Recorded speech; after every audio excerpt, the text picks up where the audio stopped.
For sure. Over to Liverpool. Liverpool claimed that Taylor Swift and other major concerts have boosted local economy by about £31 million over the past 5 years. Will the club reap any of these financial benefits? Look, it's another story where, again, you can make up the numbers to suit yourself to a degree. Will the club? Well, my own experience is when I've put concerts on at football stadiums, it isn't a huge impact because you're not the promoter.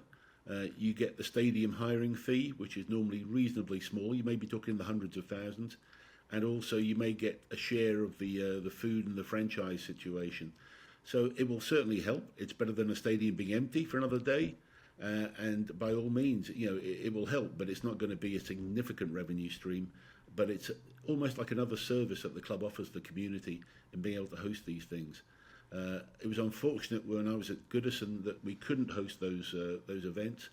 Believe it or not, the structure was condemned by the local council as being not safe for concerts because they couldn't have rhythmic chanting, is what they said in the stadium, which was always amazing to me.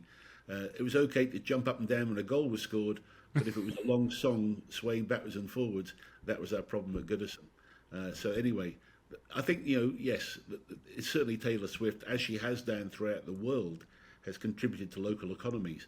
I mean, there's been Taylonomics that have been shown to be incredible. But yes, they will have benefited the local economy, but the club itself will have done okay, but it's not going to be a major revenue stream. And with Liverpool, just a quick check on the contract extensions that we expect some to come. Obviously, Van Dijk, Allison, Trent Alexander-Arnold, the big three there. What are the finances of losing them for free versus signing new contracts versus trying to replace them by spending money in the transfer market? Surely, even if they lose them for free in the future, it makes sense to bring these three big names back on new deals. Well, you would think so, but then you've got to look at age, you've got to look at how these sort of things develop.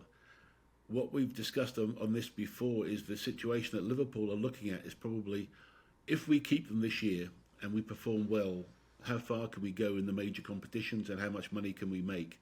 And is that going to balance off the money we could make on potential transfer fees, which won't be that big given that they're in the last years of contracts. So maybe it is worth just hanging on to them and then reviewing it during the season and see if a deal can be done that makes sense to all parties.